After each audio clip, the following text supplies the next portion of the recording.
Hi, everyone. Welcome to today's webinar. I'm going to give everyone a little bit of time just to log in and get settled. But we're excited to have you for today's session about the new privacy laws, Minnesota, Tennessee, and Maryland.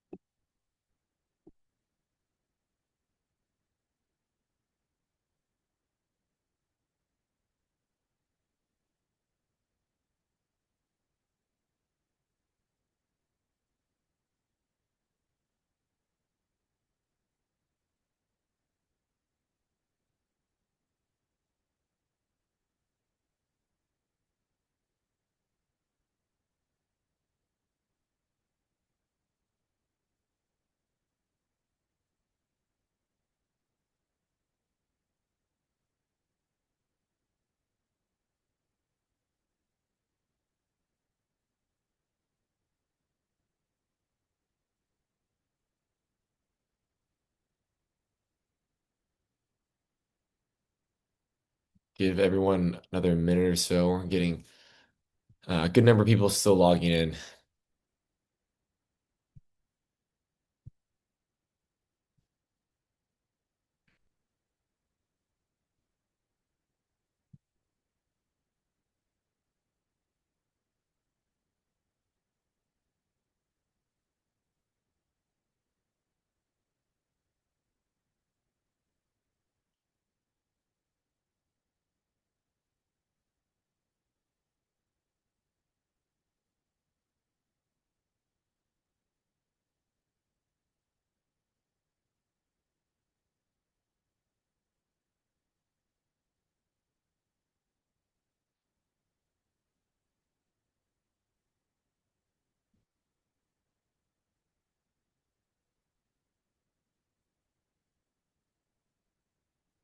Okay, it looks like most people are here. Welcome. I'm Ben Werner. I lead product marketing at Bravado.ai. We're excited to have two guest speakers today. I'll let them introduce themselves in a second. So today we're talking about the new U.S. privacy laws in Minnesota, Tennessee, and Maryland. And so for today's session, it'll be recorded. We'll send out the recording and the slides afterwards. Please do put any questions in the Q&A throughout the session. We'll try to answer them as we go. If not, we'll get to some other ones at the end. Yeah, and we're excited to get started. So I'll pass it off to Jordan and Samuel. Thanks, Ben. Good morning, everybody. I'm Jordan Francis, and I'm a policy counsel at the Future of Privacy Forum. FPF is a global nonprofit think tank based in Washington, D.C. We bring together academics, civil society, government officials, and industry to try and evaluate the societal, policy, and legal implications of data uses, identify the risks, and help those stakeholders develop appropriate protections that support emerging technologies. As a member of FPF's US legislation team, my work is largely sort of comparative analysis of state privacy legislation. I tend to focus on the comprehensive state privacy laws, like the ones we're discussing today, but I also track and analyze a variety of sectoral bills related to things like AI, biometrics, health, youth privacy, whatever other sort of consumer privacy legislation is going on at the time. Hey everyone, my name is Sam Kane. I'm a senior associate at WilmerHale in the Washington, D.C. office in the firm's privacy and cybersecurity group. So my work at the firm primarily focuses on privacy and cybersecurity issues. That includes counseling companies on compliance with relevant legal frameworks, assisting companies in responding to government investigations related to cybersecurity and privacy issues, as well as assisting in the legal dimensions of cybersecurity incident response. Yeah, thank you, Sam and Jordan, for being here today. We're very excited to have you. And I'll pass it off to Jordan to just get started on Minnesota and Tennessee. Thanks, Ben. So I'm excited to be here with all of you today to talk about these newly effective comprehensive state privacy laws in Minnesota and Tennessee. I wanted to flag a little bit at the beginning that my analysis of these laws is largely comparative, focusing on how they fit into the existing landscape. So while we'll do some coverage of foundational elements of these laws, things like privacy notice and consumer rights, I won't cover them in depth that much if they don't deviate from the norm.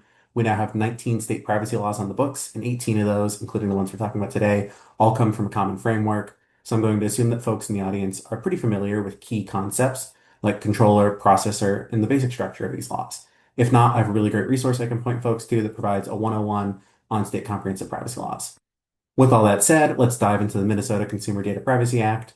This is a law that's near and dear to my heart, as I actually went to law school in Minnesota. I've got my Minnesota law mug out today.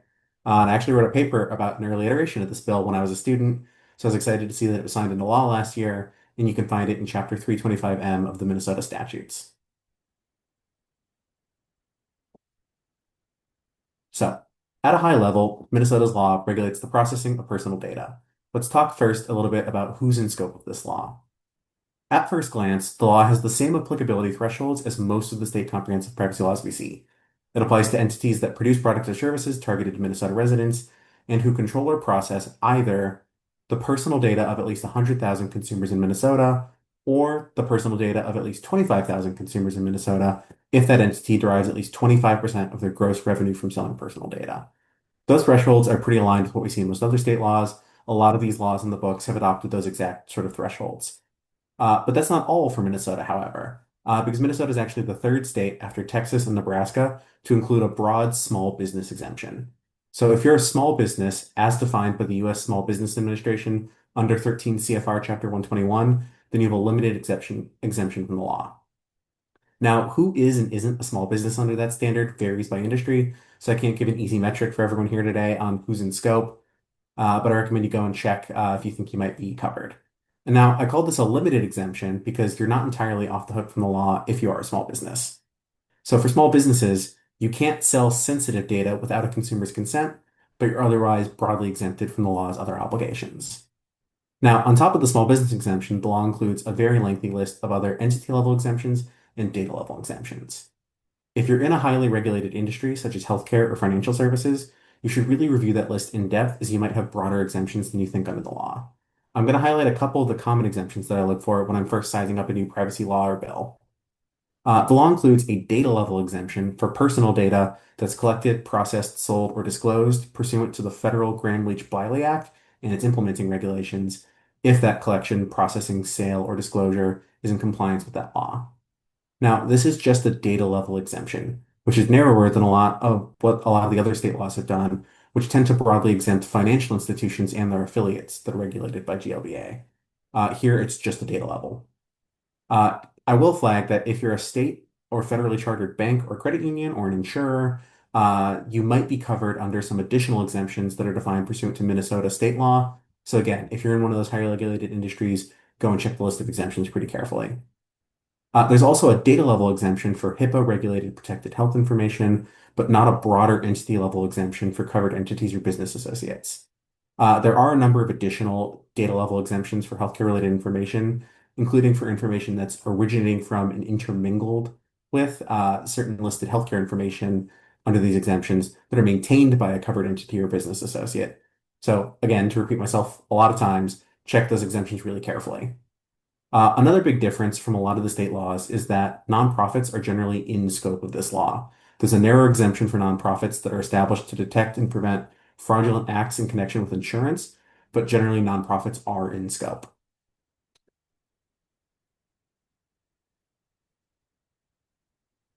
So the definition of personal data, I don't have it on the slide here, but the definition of personal data in Minnesota's law is pretty uninteresting. It looks like what we see in a lot of the other states. Personal data is information that's linked or reasonably linkable to an identified or identifiable natural person, and it excludes de-identified data or publicly available information. And the law protects consumers' personal data, which means people who are acting in an individual, non-commercial, and non-employment context. What's more interesting, I think, is the definition of sensitive data under this law. Sensitive data is one area where I think we see the state laws differ the most from each other. Every state seems to want to add its own little twist or stamp on what's sensitive data when they enact their law. And Minnesota's definition is largely similar to other states, actually. It includes data revealing certain sensitive characteristics, things like your racial or ethnic origin, your religious beliefs, certain health information. It also includes processing biometric or genetic data for the purpose of uniquely identifying an individual, the personal data of a known child that's under 13, and specific geolocation data. And I've emphasized that last one on the slide here because Minnesota has adopted a really novel definition that differs from what we see in other states. In most of these state privacy laws, Precise geolocation data is defined as information that directly identifies the specific location of an individual with precision and accuracy within a radius of 1,750 or 1,850 feet, depending on the state. Minnesota's gone in a completely different direction here and completely gotten rid of that foot-based standard. The law defines specific geolocation data as information that directly identifies the geographic coordinates of a consumer or device linked to the consumer with an accuracy of more than 3 decimal degrees of latitude and longitude, or a street address derived from those coordinates. The street address piece is pretty interesting to me, and that's actually designed to protect people in rural areas where addresses are spaced apart, and you can more easily identify someone than in an urban environment, because location, accuracy, and precision is really flexible depending on the context.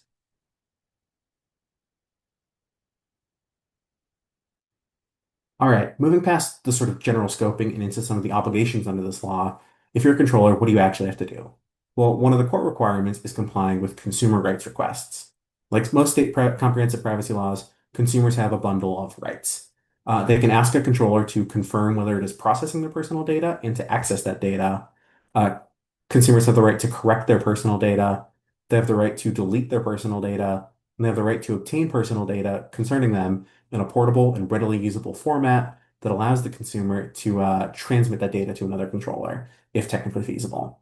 But Minnesota goes a little further than some of the other states. Those are all rights that we typically see under these laws. Minnesota's got a couple additional that are unusual.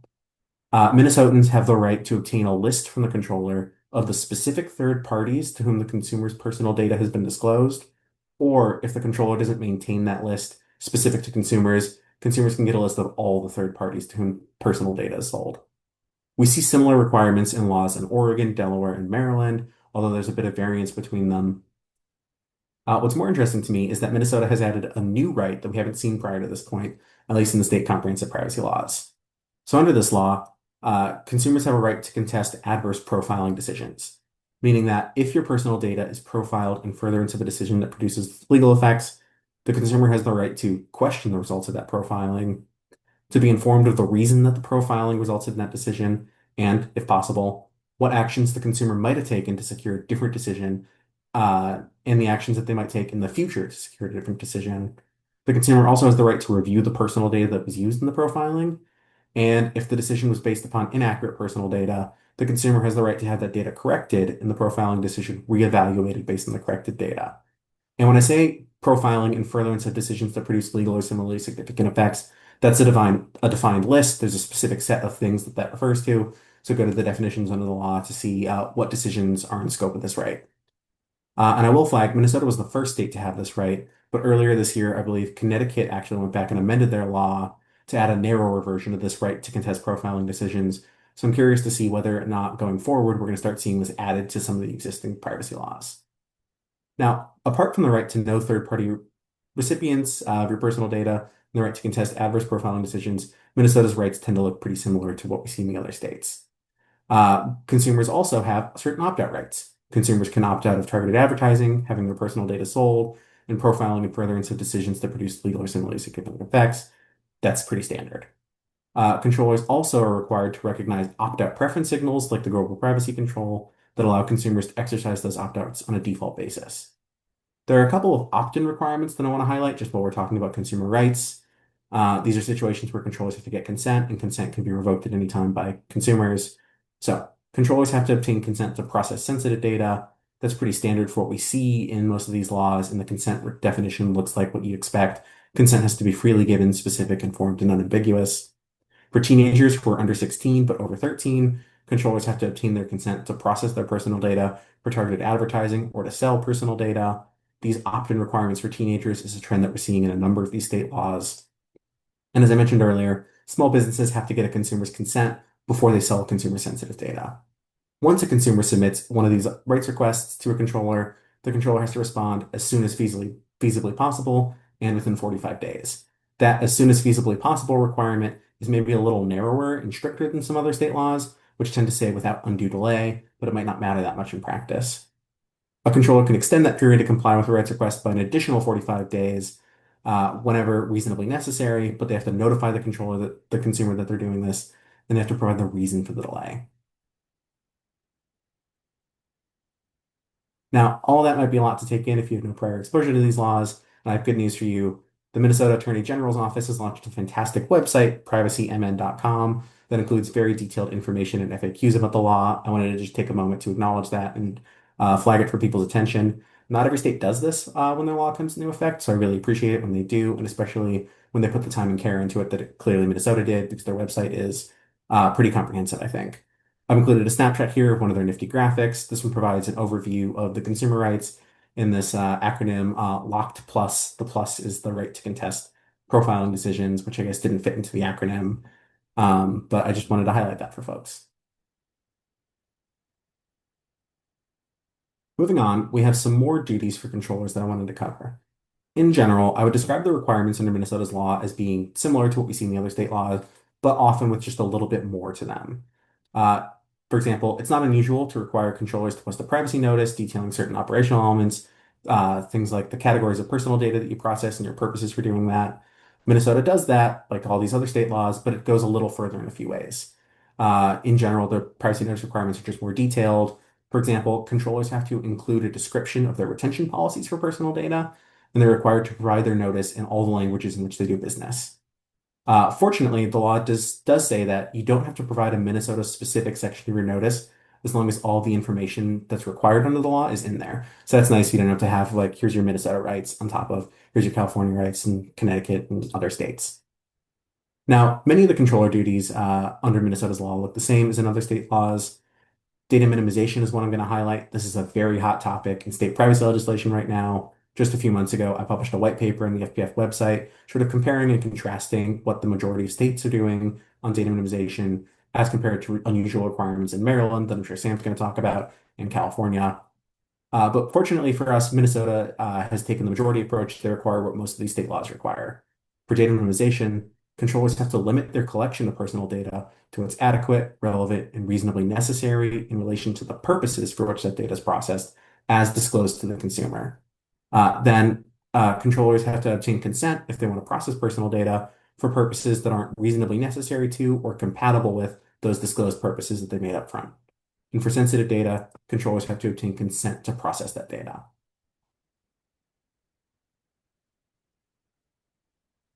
Like many other states, Minnesota requires controllers to establish, implement, and maintain reasonable administrative, technical, and physical data security practices to protect consumers' personal data. Again, Minnesota goes a little further than other states in its security requirements because it explicitly requires controllers to maintain an inventory of personal data. You could argue that this was already an implicit requirement of the data security and data minimization requirements in other laws, but this is the first state law that we've seen that actually explicitly says maintain a data inventory. Another requirement unique to Minnesota is the duty around data privacy policies. If you're working in compliance, you presumably have established procedures and documentation of your privacy policies, but Minnesota's law is the first to require controllers to document and maintain a description of the policies and procedures they adopt to comply with the law. I don't list all the required elements here, but I will flag that this entails identifying your chief privacy officer or other individual who has primary responsibility for directing these policies and procedures. And implicit in that is a requirement to have a chief privacy officer or someone comparable who's in charge of privacy compliance. Um, the last duty I want to flag is conducting data privacy and protection assessments. Under most of the state privacy laws, these are just called data protection assessments. The longer name for it in Minnesota's law already signals that, yet again, Minnesota's taken a common requirement and just added a little bit of extra to it. So controllers are required to conduct these assessments for certain processing activities. These include targeted advertising, selling personal data, processing sensitive data, processing activities that present a heightened risk of harm, which is a catch-all category, and profiling that presents reasonably foreseeable risk of certain substantial injuries. That all aligns so far with what most other state laws require. Where Minnesota diverges is that it has a more detailed requirements for what goes into an assessment. For example, assessments have to include a description of your data privacy policies that we discussed in the last slide. And onto enforcement. So Minnesota's law went into effect on July 31st. The law is exclusively enforced by the Attorney General. It has a 30-day cure period, meaning that prior to enforcement, the AG's office has to provide you with notice of the violation and offer you a chance to remedy it. That cure period is going to expire on July 31st, 2026, which is coming up fast. And after that point, they no longer have to offer you a chance to cure. Civil penalties for violations can rise up to $7,500 per violation, and and the AG's office can obtain injunctive relief. What are you, what can you expect from enforcement? It's impossible to make predictions, just looking at it from the outside. But first things first, I'd think about early enforcement trends from other states. Are you missing some of your required notices? Are you using dark patterns in your consent prompts? Do you have functioning procedures in place allowing consumers to actually exercise their rights? These are low-hanging fruit for regulators. Going forward, think about the things that make Minnesota's law unique. You don't want to be the test case for failing to offer the right to question profiling results or getting dinged for not having a data inventory. What does all this mean for the privacy legislative landscape? I think Minnesota embodies a number of trends that we've seen in the last couple of years. There are fewer entity level exemptions, bringing many more industries in scope of these laws. The consumer rights seem to get stronger and more numerous year on year. And then we're seeing more opt-in protections for teenagers. So my parting words in Minnesota before we move to Tennessee, if you're looking for resources on this law, you should head to privacymn.com, which is the website the AG's office set up. It's really well done, and there's a lot of useful information for consumers and for businesses on there. Otherwise, I'm going to shamelessly plug my own work. At FPF, we do a lot of descriptive and comparative analysis. When this law was enacted last year, I published a blog post covering what made Minnesota's law unique. And if you're new to the state privacy law in general, then I recommend my report, Anatomy of State Comprehensive Privacy Law, which provides a pretty robust breakdown of the 19 state comprehensive privacy laws, how to think about them as frameworks, where they are and aren't interoperable, and legislative trends. I see that we've got a quick call for questions on Minnesota.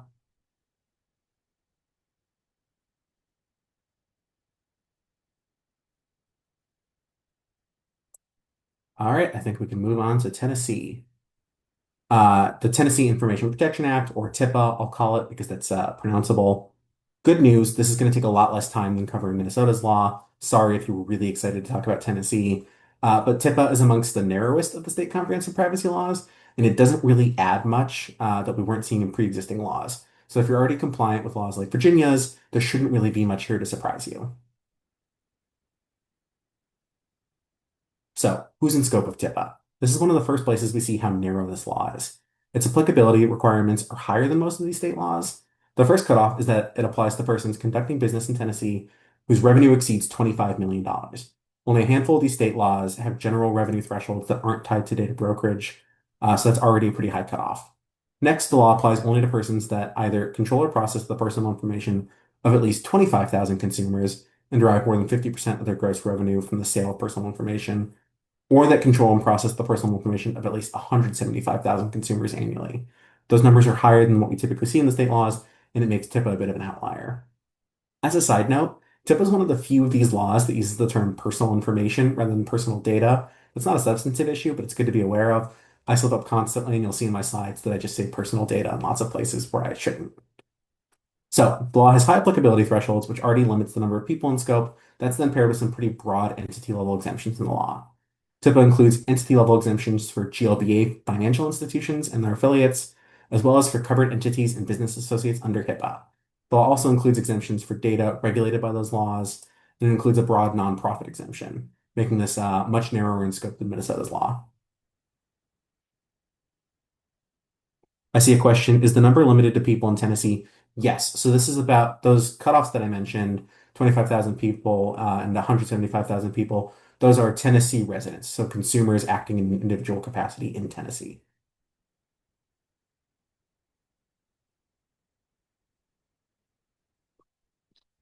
Moving into the controller duties, TIPA includes the usual consumer rights that of access, correction, deletion, and portability.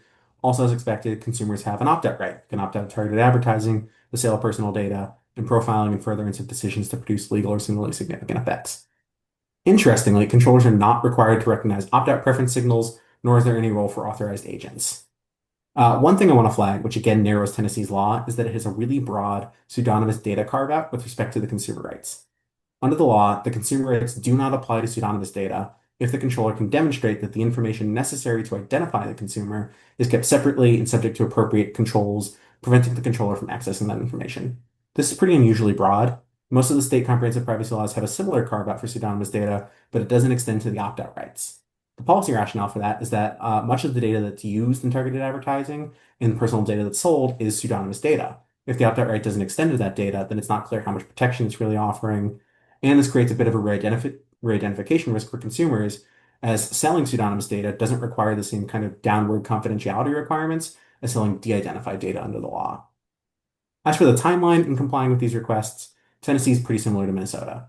Controllers have to respond to an authenticated request without undue delay, but at least within 45 days, and they can extend that period by an additional 45 days when necessary. Jordan, we have a question here from Kevin. Have you Mhm. looked at the exclusion to the definition of biometric data under TIPA for data derived from photographs and video? Does that mean that if I use a security camera to capture facial geometry, it's not biometric data? If you pull up the Q&A, you can read it there. Yes, I'm looking real quick at the definition of biometric data. It does look like TIPA has the narrower definition of biometric data.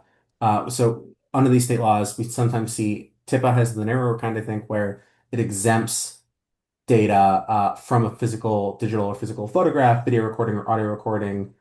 Um, that's pretty narrow. I think it does exempt that. Some of the states say that data is still in scope if you're using it to uniquely identify someone. So I believe that it's the narrower. Thank you. So, as for other controller duties, I think we can speed through Tennessee pretty quick. It doesn't have much that's unusual. Controllers are required to post a privacy notice that's accessible, that includes things like the categories of personal information processed, your processing purposes, how consumers can exercise their rights, the categories of personal information that the controller sells to third parties, and the categories of third parties to whom they're selling personal information. That's all pretty standard stuff. The data minimization, purpose limitation, and sensitive data requirements also align with what I covered for Minnesota and what we typically see. You have to limit your collection of personal information to what's adequate, relevant, reasonably necessary in relation to your disclosed purposes. You have to get consent to process personal information for purposes that aren't necessary to or compatible with what you disclosed. You have to get consent to process sensitive data.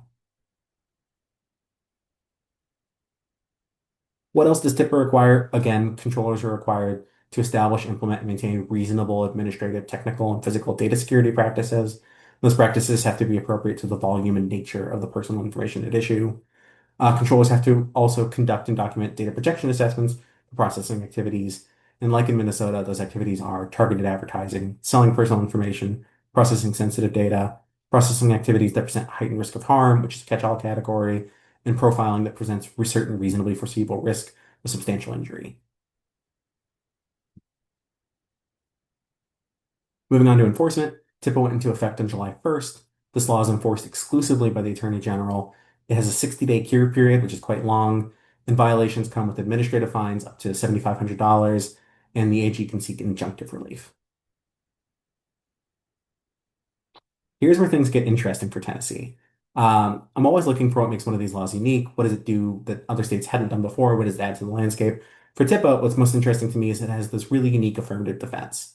Under the law, a controller or processor has an affirmative defense to cause of action for a violation if they create, maintain, and comply with a written privacy policy that reasonably conforms to the NIST privacy framework, which is a tool for improving privacy through enterprise risk management version 1.0, or other documented policies, procedures designed to safeguard consumer privacy, and that program is updated to reasonably conform with subsequent revisions by NIST or a comparable privacy framework within 2 years of the publication date upon a revision, and that program provides a person with TIPA substantive rights. Now, I've seen some proposed bills in other states include this, but to date, I believe TIPA is the only state comprehensive privacy law that includes this affirmative defense. I'm very interested in this. I'll be keeping an eye out for any reporting from the AG's office on whether and how frequently this is relevant, situations where a person's facially in violation of the law, but nevertheless compliant with the NIST privacy framework. I haven't included it on the slides, but the laws also provide some consideration of whether or not you're certified under other privacy programs, like the Asia Pacific Economic Cooperation's cross-border privacy rules. Um, and on the next slide, I've included a link to the NIST privacy framework and some helpful FAQs.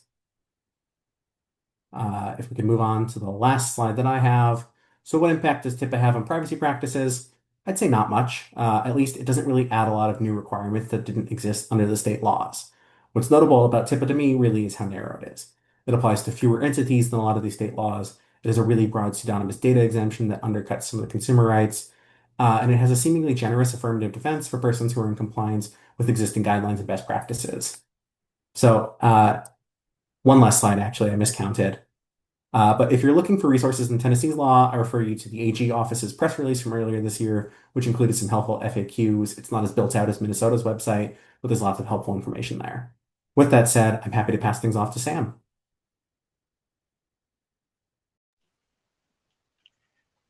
Great, thanks so much, Jordan. Yeah, so next we'll be covering the Maryland Online Data Privacy Act, or MODPA. And so there's a lot to cover with MODPA, so we can go ahead and jump right in. Actually, we can go to the next slide, Ben.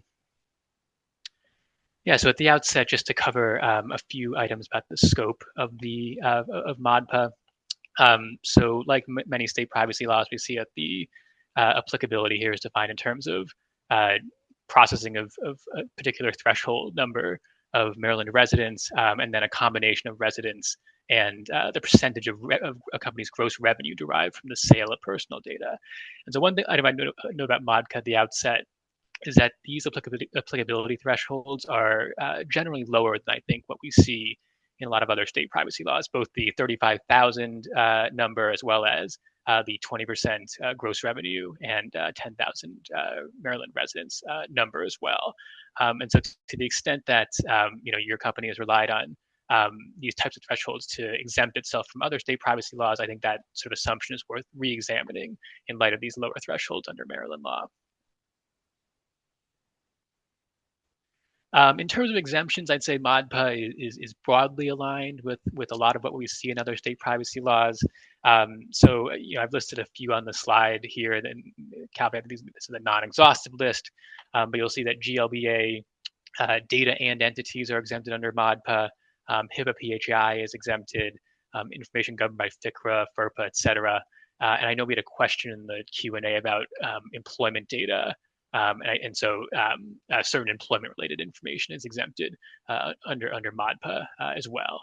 Now, I think it's worth noting, though, that there are a few notable exemptions here that we see in other state laws that are not present in MODPA. So, for example, there's no blanket exemption for HIPAA covered entities and business associates. Most nonprofits are not exempt under this law outside of the very narrow examples listed in the slide here. Higher education institutions are not exempted. And I think also worth noting there's no kind of blanket small business exemption under MODPA either. So I think a few distinctions from kind of the standard framework in MODPA. Just wanted to walk through a few of the law's key definitions here with an eye towards identifying ones that are particularly relevant for determining the scope and applicability of the law. So the definition of consumer under MODPA is fairly standard, focused on Maryland residents. Again, here, though, it does exclude individuals acting in a commercial or employment context. So those kind of B2B employment-related transactions are generally going to be outside the scope of the law.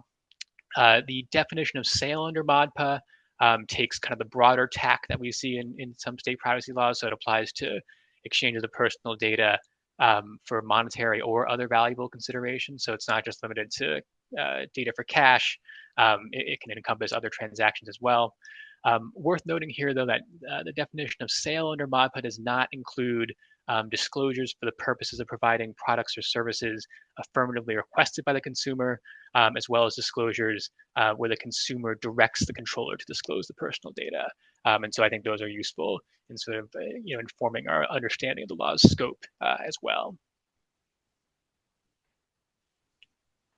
And then just one last definition of flag here is the law's definition of biometric data. Jordan noted earlier that there are a few different approaches that state laws take to defining biometric data. And so this MODPA swings towards, I think, the broader definition of biometric data. So this applies to data that these kinds of biological data that can be used to uniquely identify or authenticate a consumer. And so even if you're not actively using this data to authenticate or identify a consumer, it can still constitute biological data, biometric data under MODPA. In terms of consumer rights, again, MODPA, I think all the kind of standard players are here. So MODPA does feature the right to confirm, to access, to correct, to delete, the right to data portability is in there. And obviously your standard opt-out rights related to targeted advertising, sale, and profiling. One wrinkle here that Jordan alluded to in his slides is that Maryland, I believe, like Oregon is the other example here, provides a right for consumers to obtain a list of the categories of third parties to which controllers disclose either your data, or if that information is not available, the categories of third parties to which the controllers disclose any consumer's personal data. And so I think we'll discuss this later on, but I think this, requirements like these just kind of heighten the need for companies to really sort of have a firm understanding of their data flows in order to comply with these laws. One kind of interesting note about the opt-out preference signal requirements here. So the law does address opt-out preference signals, but the provision is actually written in such a way that I think it can be, reasonably read as actually making the recognition of these signals optional, which other analysts have noted seems like a drafting error and quite likely was. We'll see if the legislature steps in to amend that provision in the future. But just something worth flagging that. Obviously, to the extent that you're already recognizing these signals in the context of other state laws, it might make sense to just extend that to Maryland, to minimize your risk. But the law as written does seem to make that requirement actually an optional one. So now we move on to, I think, what are kind of the meatier provisions of MODPA. So one of the key elements of MODPA is its data minimization provisions. And so there are two key ones here that apply to personal data generally. So the first bullet here highlights one that applies to the processing of personal data generally, and states that controllers cannot process personal data for purposes that are neither reasonably necessary to nor compatible with the disclosed purposes for which the personal data is processed unless the consumer consents. And so that provision is I think, sort of generally consistent with other provisions in other state privacy laws. I think where MODPA differs, though, is in the second provision, where it says that controllers must limit the collection of personal data to what is reasonably necessary and proportionate to provide or maintain a specific product or service requested by the consumer. Now, this departs from the norm of other state privacy laws, because it doesn't include a consent exception. It also does not rely on what you as a company disclose to the consumer in your privacy policy. It looks rather at whether that collection of personal data is reasonably necessary and proportionate in relation to the product or service requested. Now, as other folks, including actually Jordan and his team at FPF have pointed out, there is a bit of tension between these two provisions, because the definition of processing under the Maryland law actually encompasses collection. So it's unclear, whether the first provision on this slide actually swallows the second. But I do think that second provision is certainly worth noting, and I think would generally be understood to impose, new requirements on companies. Also worth noting here that some of these key terms, the key terms in these provisions are somewhat ambiguous as they're not defined in the statute. So, for example, we don't know what it means really for a consumer to request a specific product or service. We don't, obviously, the law doesn't define, offer a strict definition of reasonably necessary. So there's definitely some ambiguity here in the statutory language. And we had a question earlier, I know from Adam, on whether Maryland will continue to be an outlier on data minimization. And it's honestly sort of hard to say at this point. I think we'll certainly have a better sense of how these provisions are applied once we start seeing guidance from the Maryland AG or even enforcement actions, and that might prompt potentially amendments to this law, or conversely it might encourage other states to implement similar provisions. But candidly, I'd say at this point it's a little too early to tell whether what effect this will have on other states' privacy laws.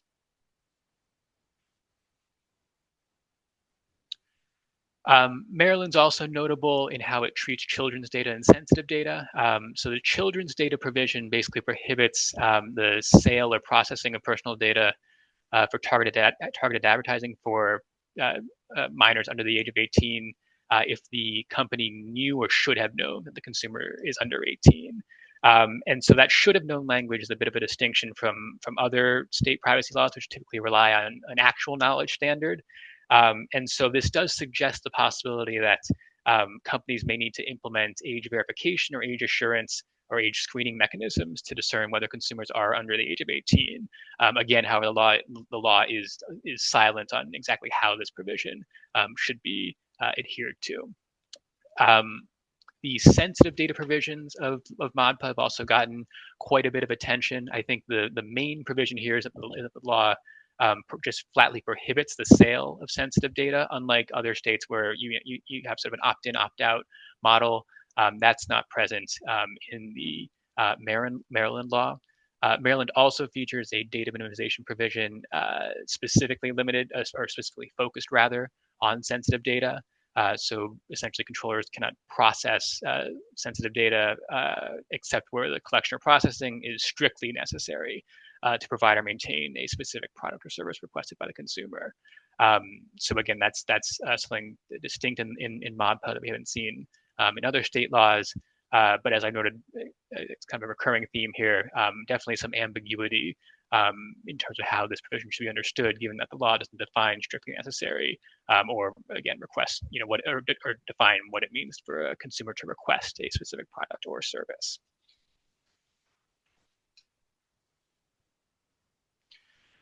In terms of consumer health data, just a few things to note. So first is that ModPA defines consumer health data relatively broadly.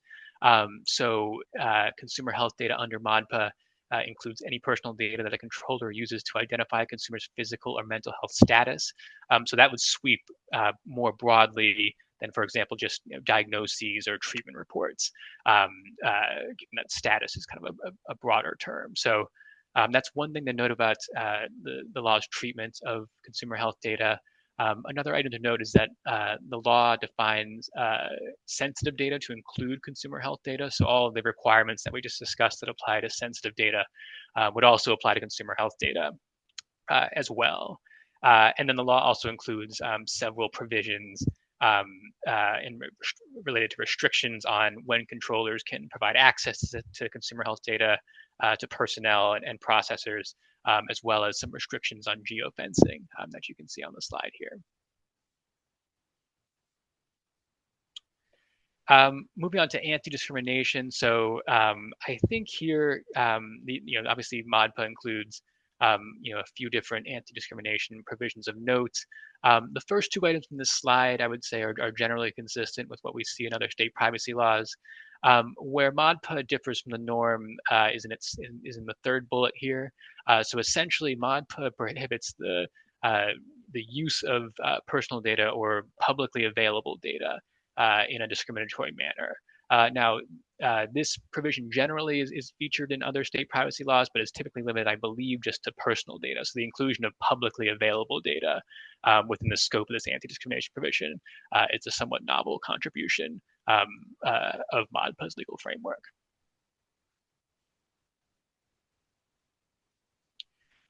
Moving on to data protection assessments. So like most state privacy laws, ModPA does require that companies conduct regular data protection assessments for essentially certain higher risk data processing activities that are noted on the slide here. One interesting wrinkle about ModPA is that it does require an assessment for each algorithm that a company uses. Now, again, I think there is there's going to be some ambiguity here about the scope of this particular requirement, given that the law does not define the term algorithm.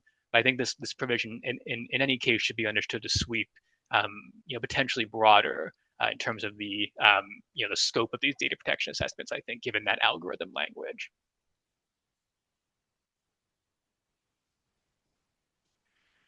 In terms of enforcement, ModPA is going to be enforced primarily under the auspices of the Maryland's unfair and deceptive trade practices law. So basically, a violation of ModPA is going to be treated as a violation of, it's going to be treated as an unfair or deceptive trade practice under Maryland law.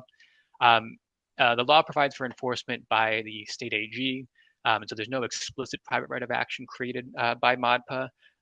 One interesting thing to note here is that while there is no explicit private right of action created by ModPA, ModPA does state that its enforcement provisions do not prevent a consumer from pursuing any other remedy provided by law. So that's somewhat softer language than we see in a lot of other state privacy laws that more explicitly foreclose private suits brought under the state privacy law. So it's possible that some creative plaintiffs' attorneys might try to bring suits relying on violations of MODPA, though I think it's fair to say at this point at least that the viability of these suits is going to be somewhat dubious. But I think that's just one thing to keep in mind about MODPA moving forward. And just a final thing to note here, MODPA does grant the AG a discretionary cure period authority, though that provision actually expires in April 2027, so it is time limited.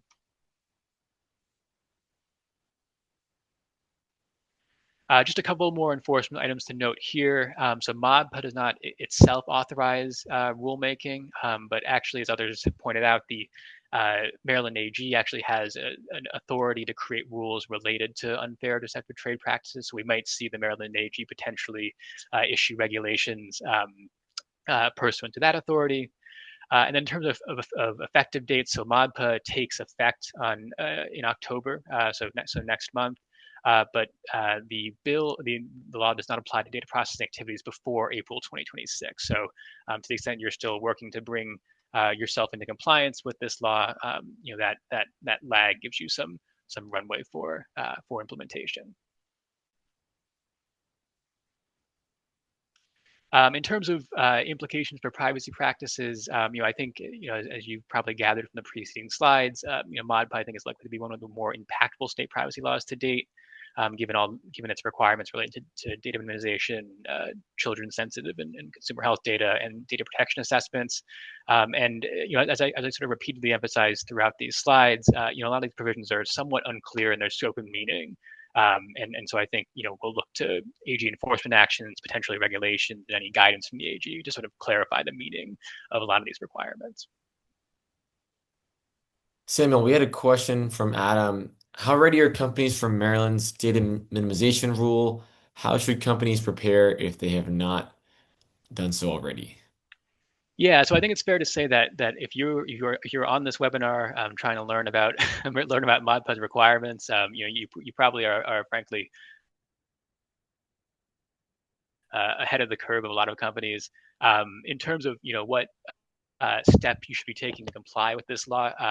I'll address this a bit more in the next section, but I think the data minimization provisions really require a company to sort of understand its data and kind of document its decisions. So if you are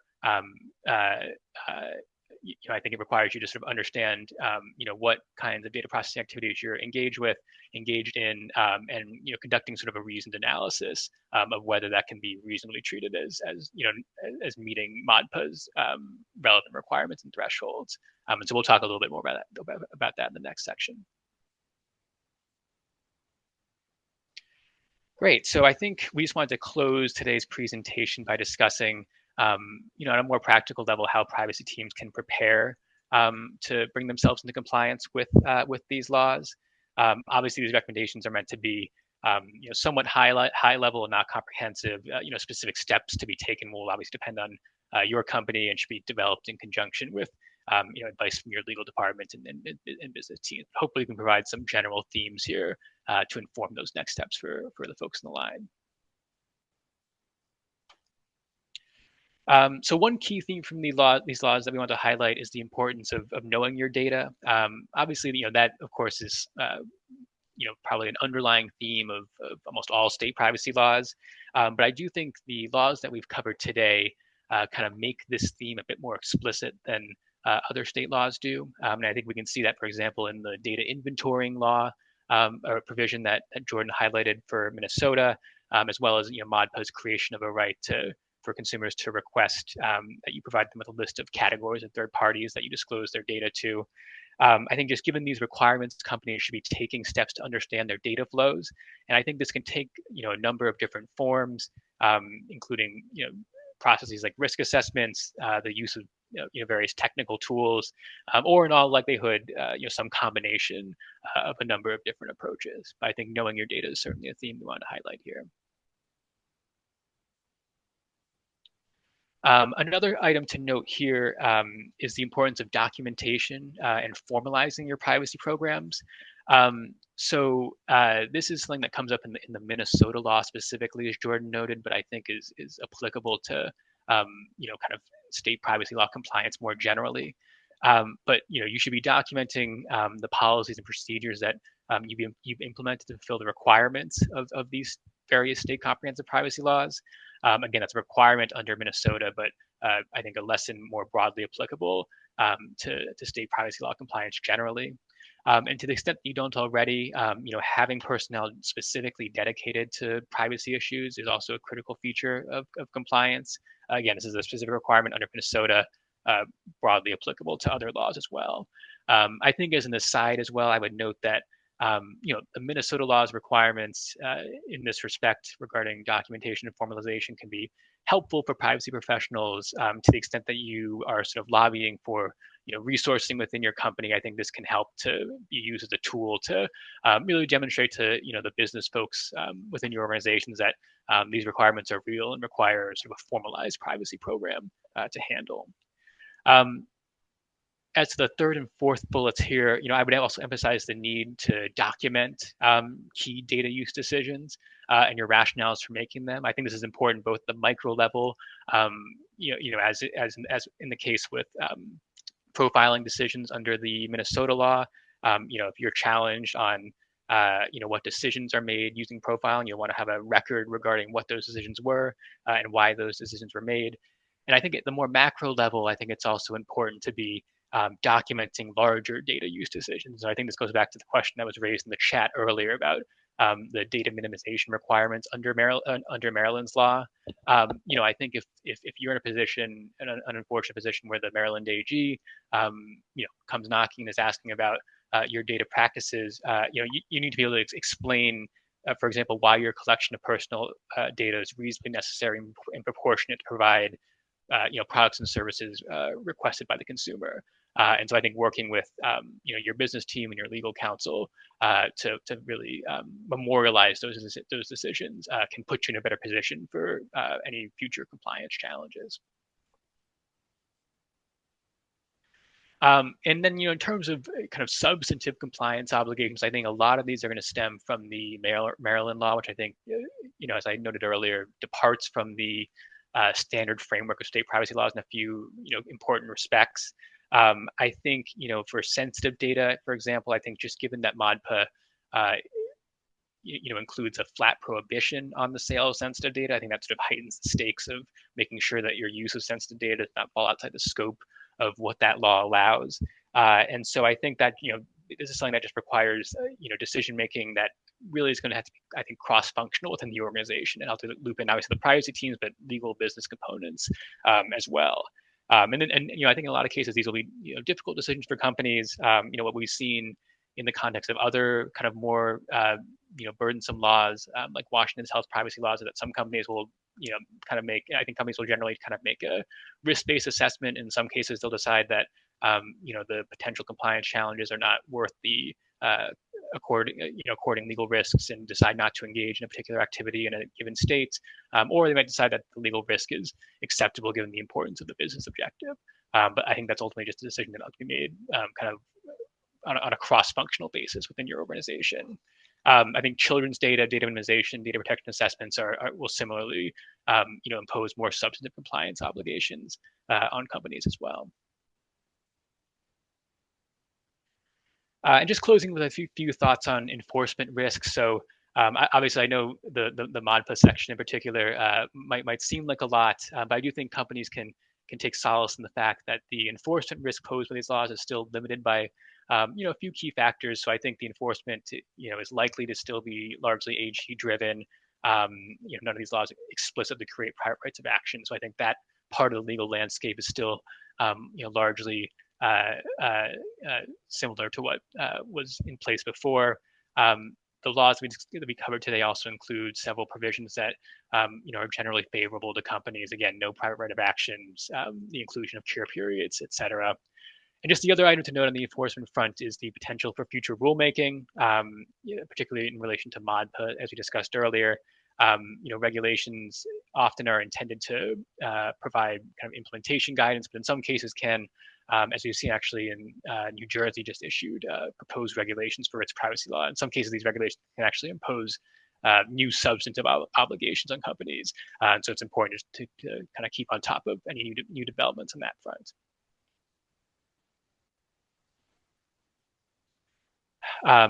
And yeah, just to do a brief plug for WilmerHale and its resources, we maintain a blog on privacy and cybersecurity law issues. If you're interested in learning more about state privacy law generally or other cybersecurity privacy and legal issues, feel free to check out the link provided on the slide.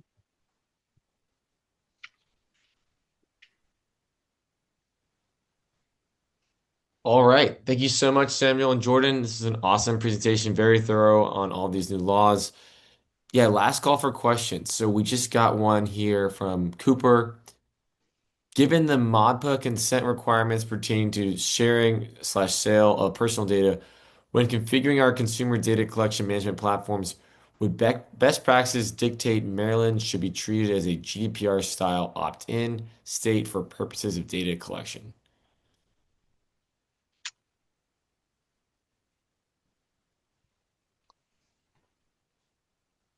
Yeah, that's a good question, Cooper. I mean, I'd be hesitant, I suppose, and I'd be hesitant, I suppose, to try to map the Maryland law onto existing to kind of port over existing compliance practices from other laws onto the Maryland law, just sort of given the kind of novel aspects of MODPA. But I would certainly say, with respect to just to emphasize again, with respect to sensitive data in particular, there is no consent element of that prohibition on sale of sensitive data. So I think that's just one thing to bear in mind there. Yeah, and I would just chime in quick to say that in the white paper I published with FPF in June on the data minimization standards, one of the things I do try to draw an analogy between is MODPA's limit on collection being tied to providing specific product or service, actually being closer, I think, to GDPR's lawful basis for performance of a contract is maybe the closest analogy to draw there. But again, I'd be nervous about trying to think about it as a strictly opt-in regime. Thank you. We have another question from Daniel regarding MODPA. I'd be nervous if boards relied on privacy scanning tools or worse, their lawyers. Kidding. But seriously, from your view, what fills the gap when they're actively confronting risks and protecting individual well-being instead of leaning on performative compliance or managing fallout after the fact? Yeah, I think just to get to I think Dan's point about performative compliance. I think with the Maryland law in particular, I think in a lot of cases of state privacy laws, given that they all sort of many of them kind of work from the same common framework. I think what we see a lot of companies do, and in many cases what we sort of advise companies is that they in many cases I think they can largely kind of port over their existing compliance regimes that they developed for California or for Connecticut and Virginia, and mostly port those over to comply with other states' privacy laws, with a few minor tweaks here and there. Again, though, I think with Maryland, I think there are enough distinctions and important distinctions with Maryland and other states' laws where I think that kind of porting over of your existing compliance program to satisfy Maryland's requirements is not going to put you in an ideal position for compliance success. And so I think kind of re-examining your data flows against the Maryland legal requirements and documenting those decisions from for sort of a fresh start basis is going to be really critical with regards to MODPA in particular. Okay, thank you. Well, there's no more questions. We'll wrap up. Thanks everyone for attending for today. Everyone in attendance can submit this session for one IAPP CPE credit. There's instructions on the webinar page that I can quickly throw in the chat. And then, yeah, I guess the next thing I want to highlight is our next webinar coming up is in a few weeks now. So we're taking a couple of weeks off, and we have hold on, let me pull this slides back up again. Oops. Okay. Yeah, we have a webinar coming up on our upcoming product launches. regarding AI agents for privacy. So with the new AI agent technology, there's a lot more automation capabilities available to software companies and companies abroad. And so we're trying to bring this new technology to privacy teams to help them identify more risks on websites, extract more data, and identify more risks from contracts, and then automating assessments by automatically analyzing and extracting information from any documentation, product docs, specs, proposals, to then follow whatever assessment process you need to then automatically fill out your assessments and really speed up the entire process. So we encourage everyone interested to register and attend in a few weeks. Otherwise, thank you so much to Samuel Jordan for leading this session. Appreciate your engagement, and we look forward to talking to you again soon.